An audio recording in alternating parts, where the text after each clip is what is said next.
तो नई प्रॉपर्टी, पुरानी प्रॉपर्टी, नया घर, नई जगह, पुरानी जगह लेने में फ़ायदा या नुकसान है।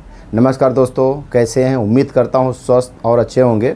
दोस्तों, मैं इस टॉपिक पे बात करने वाला हूं कि जो नई प्रॉपर्टी होती है या पुरानी प्रॉपर्टी होती है, नई प्रॉपर्टी का ये फंडा रहता है कि जो बिल्डर को सस्ते में ज़मीन मिलती है, सस्ते में ज़मीन मिलती है एरिया को डेवलप करने के लिए, तो वो बिल्डर सस्ते में ले लेता 10 साल पहले। उसके बाद वहाँ का प्लान नक्शा बनाता है कि वो 35 से 40 कुछ परसेंट, 35% उसको फॉरेस्ट दिखाना पड़ता है कि जंगल की ज़मीनें होती हैं फॉरेस्ट की।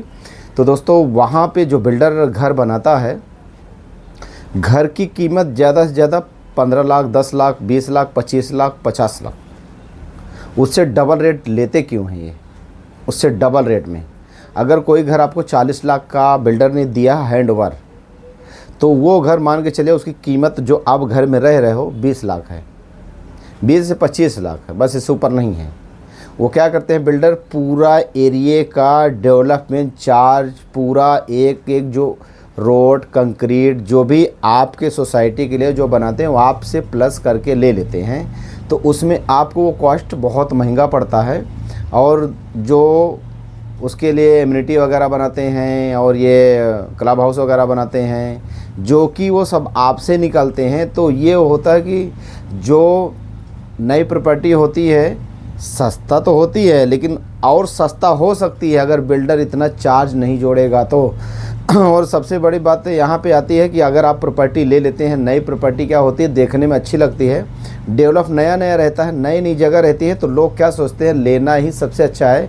क्योंकि बिल्डर उसका स्ट्रक्चर और उसका डिज़ाइन और उसका मतलब फॉरेस्ट एरिया वो हिसाब से मतलब इम्यूनिटी वगैरह अच्छी बनाता है, तो लोग अपने आप को रोक नहीं पाते लेने से, कुछ भी करने के लिए रेडी होते हैं वो घर लेने के लिए। तो दोस्तों, वो बिल्डर कैसा है ना, देखो वो उसका काम है, मार्केट में जो चीज़ सबसे अच्छी दिखे वही बिकती है। अभी मान लीजिए आपकी कार है, कोई भी कंपनी कार है, अगर वो कार 20 साल पहले, 25 साल पहले वाला अगर मॉडल वही डिज़ाइन रखेगा तो आप नहीं लोगे। इंजन वगैरह सब वही रहता है, लेकिन उसका मॉडिफिकेशन बहुत अच्छे से किया जाता है कि लोग हर 2 साल 4 साल में नई गाड़ी लेते हैं, क्योंकि हर बार वो लोग डिज़ाइन चेंज करते हैं। तो एक यही प्रॉपर्टी का ये होता है, अपनी तरफ खींचना, आकर्षित करना। और वहाँ पे सबसे प्रॉब्लम होती है कि जब आप नई प्रॉपर्टी ले लेते हो तो वहाँ पे बिल्डर, जब आप प्रॉपर्टी लेने जाते हो, अगर आपने गलती से कॉल कर दिया है, गलती से आपके पास बिल्डर की कॉल आ गई है, आपने अगर बोल दिया है कि मुझे हाँ घर देखना है, तो आपको घर के पीछे इतना पड़ जाएंगे, ऐसा लगता हमारी नहीं उनकी ज़रूरत है। तो उनकी ज़रूरत ये है, वो सेल्समैन है, उनको सेल्स दिखाना रहता है और उनको बेचना रहता है। उनकी 10 की गरज है कि उनको कस्टमर खींचना है, क्योंकि आप इतना आसानी से जाओगे नहीं, तो आपके बिल्डर पीछे आपको गाड़ी भाड़ा, टैक्सी, उबर, जो भी आपको सुविधा चाहिए वो सुविधा देंगे। और जिस दिन उनके हाथ में बुकिंग अमाउंट गया, उस दिन से आपकी उल्टी गिनती चालू कि आप पीछे पीछे घूमो, बिल्डर आगे आगे चलता है, आप सर के अलावा कुछ नहीं कर सकते हैं। तो बहुत सारे ऐसे बिल्डर होते हैं कि फंसा लेते हैं, बहुत सारे ऐसे बिल्डर होते हैं कि वो वादे के पक्के होते हैं, 2-4 महीने ढीले होते हैं, लेकिन दे देते पोजीशन। वो फिर कैसा है, पहले आपके पीछे बिल्डर भागता, फिर आप पीछे पीछे भागते हो, और ये सिलसिला जब तक नहीं ख़त्म होता है, जब तक वो बिल्डर उस एरिया से डेवलप करने के बाद वो हट नहीं जाता, तब तक आप बिल्डर के पीछे ही पड़ते रहेंगे। बहुत सारे केस है, बहुत सारी सोसाइटी हैं, बहुत सारे जगह ऐसे हैं कि लोग परेशान हो रहे हैं, क्योंकि बिल्डर बोलता कुछ और है, करता कुछ और है। तो ये क्लियरिटी नहीं बताते हैं, क्योंकि ये क्लियरिटी ये इसके लिए नहीं बताते हैं कि अगर वो सच्चाई बता देंगे प्रॉपर्टी का तो आप नहीं खरीदोगे, क्योंकि हमको अच्छा दिखता है, ख़राब बाद में दिखता है। जब साल 2 साल रहते हैं, 3 साल रहते हैं, उसके बाद ख़राब दिखता है। और सबसे बड़ा पॉइंट ये है, नई प्रॉपर्टी में आप जब लेते हो नई प्रॉपर्टी का रीसेल वैल्यू एकदम जीरो डाउन होता है। रीसेल वैल्यू समझो आपने 50 लाख का फ्लैट लिया, 3 साल, 4 साल, 5 साल बाद भी आप बेचते हैं, तो फ्लैट की कीमत 50 की आपने लिया है ना, 55 नहीं होगी, 50 की 55 नहीं होगी, बल्कि 35-30 हो जाएगी। क्योंकि नए एरिया में क्या जगह बहुत सारी होती हैं, बिल्डर कैसा नया जब घर बनाएगा तो पुराना कौन लेगा? वही रेट में नया बना के दे रहा, वही रेट में तुम पुराना बेच रहे हो, तो नहीं लेगा। उसमें इम्यूनिटी वगैरह सब देता नहीं, क्योंकि सब लोग यही चाहते हैं कि नई प्रॉपर्टी हो तो वो अच्छा रहता है। रीसेल वैल्यू एकदम डाउन होता है।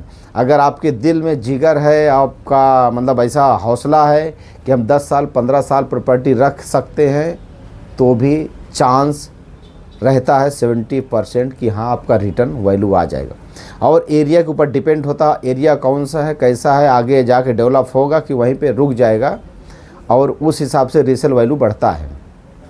और दूसरी बात यह है कि पुरानी प्रॉपर्टी क्या होती है, अगर आप पुरानी लेते हो, वही बिल्डिंग में अगर किसी ने ख़रीदा 50 लाख का, आप वहाँ पे सेकेंड प्रॉपर्टी खरीदोगे तो आपको 30 लाख का पड़ेगा, 35 लाख का। 10 से 15 लाख का नुकसान कौन उठाता है? जो पहले प्रॉपर्टी ले लिया हुआ इंसान, जो फर्स्ट प्रॉपर्टी। तो मुझे तो ऐसा लगता है नई जगह पे आपको लेना चाहिए। तो पुरानी प्रॉपर्टी कोई अगर लेके 3 साल बाद बेचता है, तो वो आप जिस रेट पे ख़रीदते हो कम से कम आप फंसते नहीं, वही रेट पे आपको 2 साल बाद निकल जाती है। तो नई प्रॉपर्टी पुरानी प्रॉपर्टी में बहुत फ़र्क होता है। बिल्डर, लेकिन ये बात आपको मानना पड़ेगा कि बिल्डर लोग बहुत लोगों को उल्लू बनाते हैं, परेशान करते हैं, और सिर्फ उनको क्या है, आपसे पैसा कमाना है। पैसा कमाना, बिल्डर का मकसद पैसा कमाना है, एरिया डेवलप, और तुम्हारा जेब थोड़ी देखना है। कितने कितने ऐसे हैं कि बेचारे उनको अगर कोई लैंड कर रहा है तो उसमें उनका पोजीशन तक नहीं मिलता, बिल्डर भाग जाते हैं। तो अगर आप रीसेल वैल्यू में देखते हैं, रीसेल वैल्यू कभी भी अगर माइंड से, दिमाग से लगाएंगे ना, रीसेल वैल्यू में ज़्यादा चांस रहता है कि आपको फंसना नहीं पड़ता है। नई प्रॉपर्टी में आप देखते हो हज़ारों जगह के, लाखों जगह की वीडियो आती हैं। नई प्रॉपर्टी में कितने अवैध 10-10 महले की बिल्डिंगें बन गई हैं।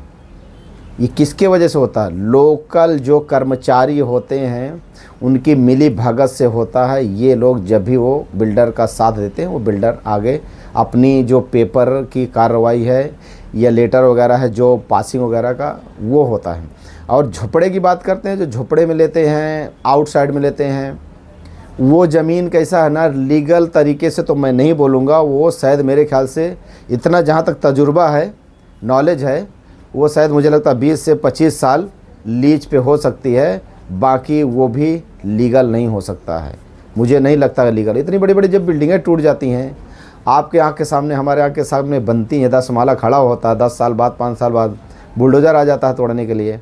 तो दोस्तों, नई प्रॉपर्टी अगर खरीदते हो तो आप सावधान रहिए, सतर्क रहिए।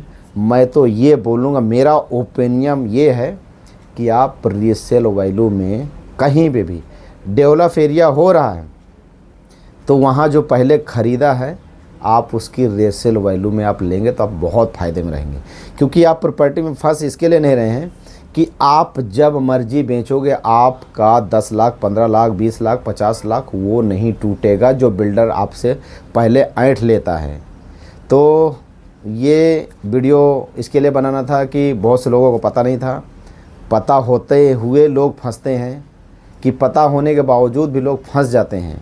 तो जहाँ तक मुझे जानकारी थी, मैंने आपसे साझा किया है कि आप रीसेल वैल्यू प्रॉपर्टी मिलेंगे, चाहे मेन सिटी मिले, चाहे आउटसाइड मिले, जहाँ पे रीडेवलप हो रहा है, वहाँ पे रीसेल वैल्यू मिलेंगे आपका 10 से 15 लाख 20 लाख 30 लाख 25 लाख, जैसे आपको मिल जाएगा रिटर्न आपको। मतलब वो जो आप सामने वाले जो होते हैं वो पे कर चुके होते हैं ऑलरेडी बिल्डर को, आपको वो नहीं लगेगा, आपको कम सस्ते में आप ले सकते हो। और सबसे बड़ी बात यहाँ पे ये आती है कि आपको अगर नई प्रॉपर्टी लेते हो तो 10 साल बाद भी रेट नहीं आता है, क्योंकि 10 साल क्या रेट आएगा, नहीं आता है। 10 साल आप 10 साल आप प्रॉपर्टी लेके रखेंगे, 10 साल में आपका लोन इतना हो जाता है कि आप परेशान हो जाओ, खुद ना खुद आप सरेंडर कर दोगे बैंक को कि प्रॉपर्टी का रेट बढ़ नहीं रहा है और बैंक हमसे ना खींच रहा पैसा, अपने आप सरेंडर कर दोगे।